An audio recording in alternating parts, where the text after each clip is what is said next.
바로 시작하겠습니다. 먼저 주빌로 이와타와 우라와 레드의 경기를 분석해 보도록 하겠습니다. 이와타 일본 1부 16위 승무페페페입니다. 제법 난전을 만드는 경우가 있는 모습입니다. 다만 이는 저메인이 엔트리에 있을 때의 이야기입니다. 지난 두 경기에서는 저메인이 선발에서 빠졌는데 바로 무득점을 기록하는 모습입니다. 문제는 우라와를 상대로는 만날 때마다 다실점을 허용하는 등 상당히 큰 약점을 선보였다는 점입니다. 이 상황에서 그나마 있던 주득점원이 없다는 점은 큰 타격이라고 봐야 합니다. 우라와 일본 1부 4위 승패승승승입니다. 우라와의 공세는 후방에서의 빌드업에서 시작되는 편입니다. 상대의 블록에 90분 내내 시달리는 경우는 없다는 것이 긍정적인 모습입니다.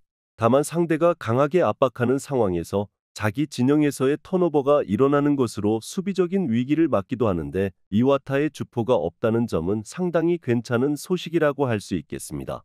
이와타를 만나는 상황에서는 다득점을 상당히 잘 만들던 전력입니다. 빌드업으로 상대의 압박을 이겨내고 전진하는 능력은 충분히 있습니다. 물론 자기 진영에서의 턴오버가 수비적인 난조로 이어지고는 하지만 현재 이와타에는 주포가 없는 상황이라는 것을 감안하는 편이 좋을 것 같습니다. 우라와 레드의 승리를 예상합니다. 다음은 교토 상가와 산프레체 히로시마의 경기를 분석해 보도록 하겠습니다. 교토 일본 1부 22 승패페페페입니다.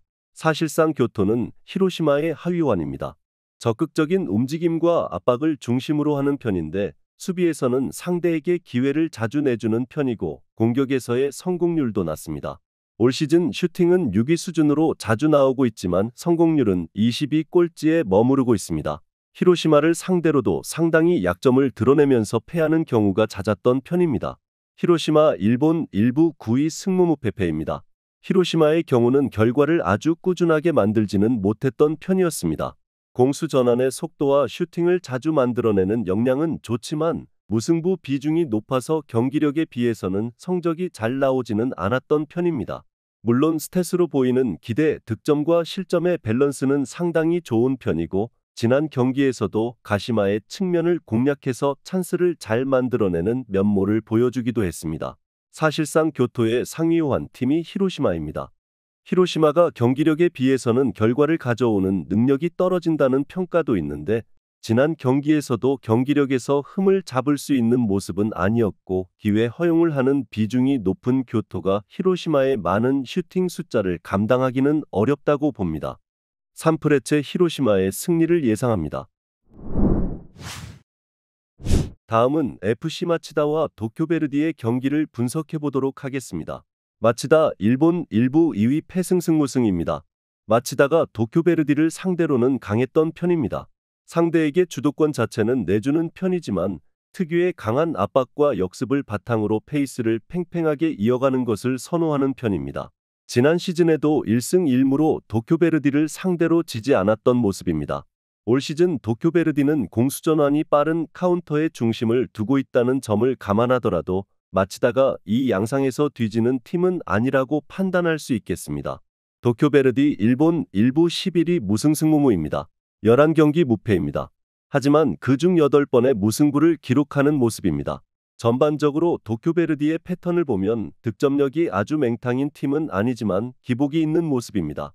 특히 수비적으로 단단한 후쿠오카나 간바 같은 팀을 상대로는 득점력이 뚝 끊겨버리는 양상이 강합니다. 마치다 상대로는 제법 난전이 나오고는 하는데 올 시즌 마치다의 수비력은 상위권이라는 점은 생각해야겠습니다.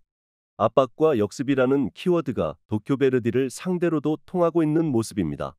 도쿄베르디가 지난 시즌 같이 점유 기반의 플레이를 하고 있다고 보기는 어려운 것이 사실이긴 한데 그럼에도 전방 압박과 에너지 레벨이 좋은 마치다가 이 양상에도 약할 것 같지는 않습니다. FC 마치다의 승리를 예상합니다. 마지막으로 FC 도쿄와 요코하마 마리노스의 경기를 분석해 보도록 하겠습니다. 도쿄 일본 1부 5위 승승승무패입니다. 일단 마리노스에게는 매우 약했습니다. 수비가 마리노스의 연계와 브라질 3톱의 결정력을 감당하지 못하는 경우가 잦았던 편입니다.